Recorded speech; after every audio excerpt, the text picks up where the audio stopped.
Setelah ditemukan di kedalaman 838 meter dan TNI, rasa duka tentunya mereka akan menjadi korban dalam kejadian ini.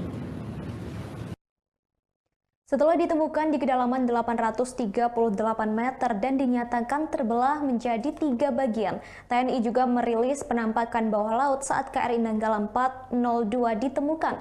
Citra bawah laut itu ditemukan setelah dilakukan pemindaian menggunakan robot bawah laut. Kepala Staf Angkatan Laut atau KSA Laksamana TNI Yudo Margono kemudian menjelaskan dugaan penyebab hancurnya KRI Nanggala 402.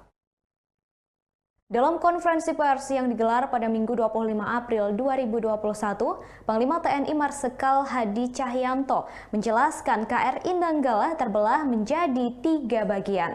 Hal itu diketahui setelah KRI Rigel menemukan penampakan dan dilanjutkan menggunakan robot bawah laut atau Remotely Operated Underwater Vehicle atau ROV untuk mendapatkan gambaran yang lebih jelas. Sementara itu, KSAL Laksamana Yudo Margono yakin penyebab tenggelamnya KRI Nanggala 402 bukan karena human error. Ia mengatakan selama proses penyelaman, KRI Nanggala 402 sudah melalui prosedur yang benar. Terdengar suara si rider penjejak bahwa kapal itu sudah melaksanakan peran persiapan tempur, menyelam, dan sebagainya. Bahkan saat menyelam, lampu KRI Nanggala masih terlihat menyala, tetapi setelah menyelam mendadak hilang. Sehingga bisa dipastikan bahwa KRI Nanggala 402 tidak dalam kondisi blackout saat menyelam. Yudo menduga penyebab tenggelamnya KRI Nanggala 402 karena faktor alam. Meski begitu, analisis lanjutan masih perlu dilakukan untuk mengetahui penyebab pasti kapal tersebut tenggelam. Sementara itu, pakar kelautan ITS Surabaya Wisnu Wardana mengatakan diperkirakan KRI Nanggala 402 mengalami penurunan kemampuan. Saat ini, kemampuan kapal selam tersebut tidak bisa menyelam lebih dari 200 meter.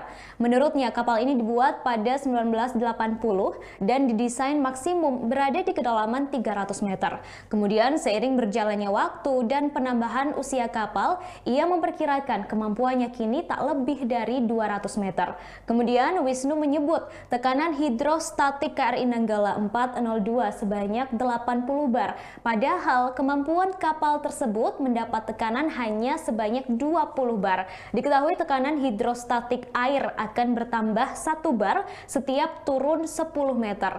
Lambung bagian dalam kapal ini akan terpecah bila mendapatkan tekanan melebihi dari kemampuan.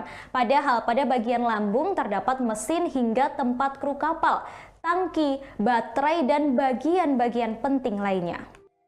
Dengan kesedihan yang mendalam, selaku Panglima TNI,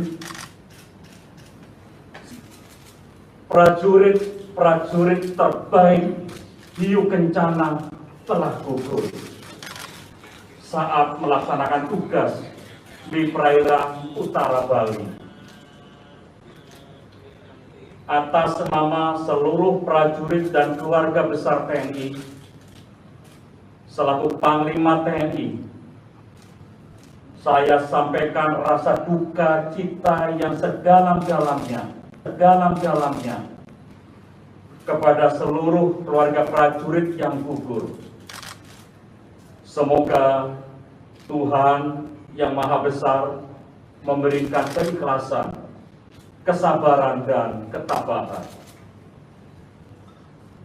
Rasa duka cita tersebut juga kami tujukan kepada seluruh keluarga besar Hiu Kencana pada khususnya, serta seluruh keluarga besar TNI Angkatan Laut pada umumnya.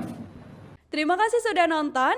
Jangan lupa like, subscribe, dan share ya.